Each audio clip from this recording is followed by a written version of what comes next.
Welcome to valwyattmarine. This afternoon I'm going to show you around this little Interboat 17 that's behind me on the hard standing. She's a bit tucked away in the corner, so bear with me. You've got no glamorous views, just the side of one of our outbuildings, but it's all about the boat, so I'll give you a walk around to the outside, then get you on board. So here she is. I'll give you a walk around to the outside, then we'll get into the cockpit. As I said from the start of the video, this is an Interboat 17. She's a 2007 example. You've got cream hull with very much the signature Interboat rope fendering that they all have. But this particular boat was fitted with the optional extras of the pudding, the chunky rope that's on the bow.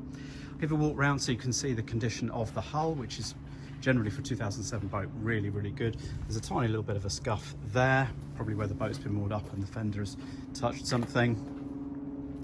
The stern, just something to note that the boat name will be coming off the boat because the gentleman that owns this boat is upgrading and keeping his name. So we'll walk around, just go onto the starboard side, down the side of the shed as closely as we can. I just really want to show you the condition as we go around.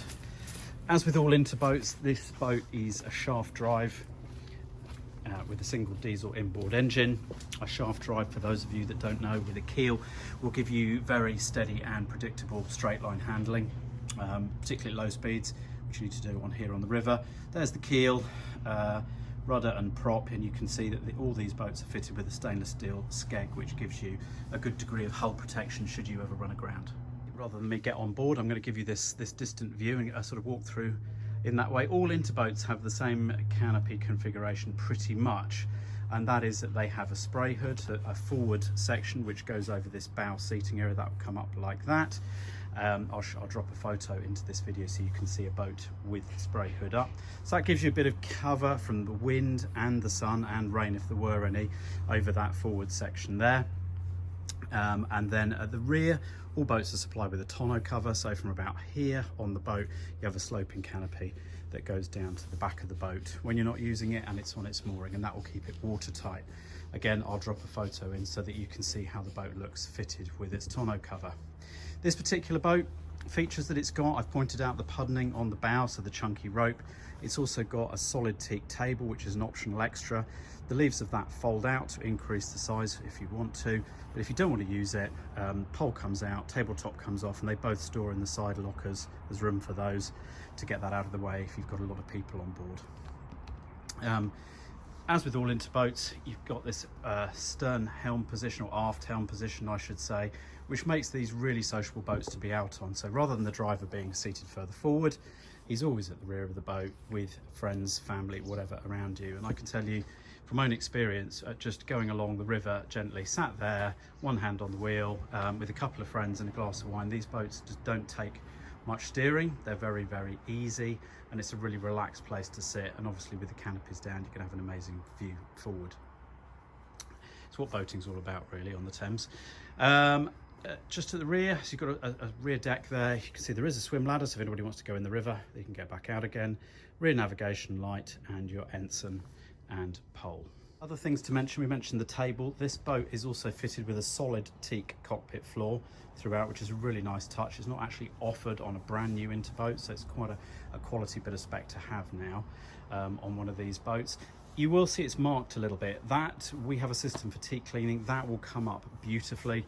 I think the owner has made the decision as we're drawing to the end of this season that it's probably better to have that teak cleaned when the boat is sold, and whoever takes it, it will be fresh for the season, and that's something that could be discussed at the point of sale. Another optional extra this boat was supplied with new was these infill cushions, so that you can create the whole forward section of the boat into a sunbed, or alternatively you could camp out on it in the summer months. So those three cushions supplied separately.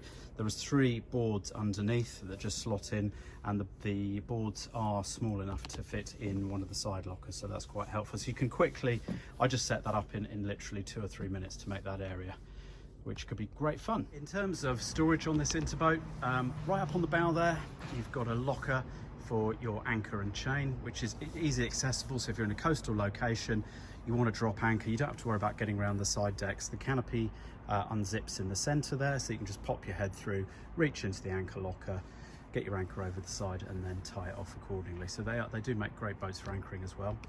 Coming aft, both sides, I'm not going to show you both sides, under the side benches you get these deep lockers, one each side, they're both exactly the same.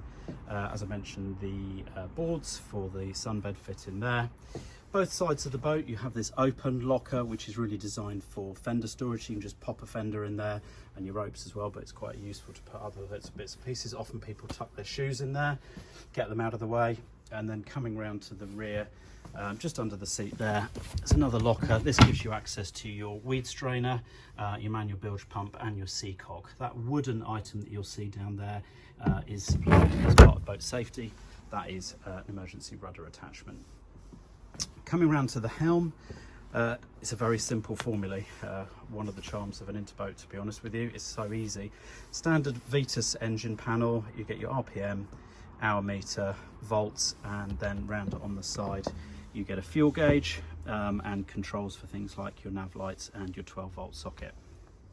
Back in the bow section of the boat, I showed you the side lockers down there.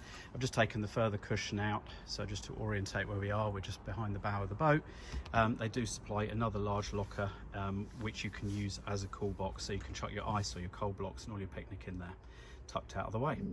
So that's a quick walk around this little Interboat 17. As ever, I hope it was useful and informative, but please do ask any questions either in the comments below or via our website. You can contact us on email. I'm going to post the link to this boat in the description to the video, so you'll be able to click through, see the boat, and then equally there'll be our contact details there. So please do get in touch. We're here to answer any of your questions. Thank you.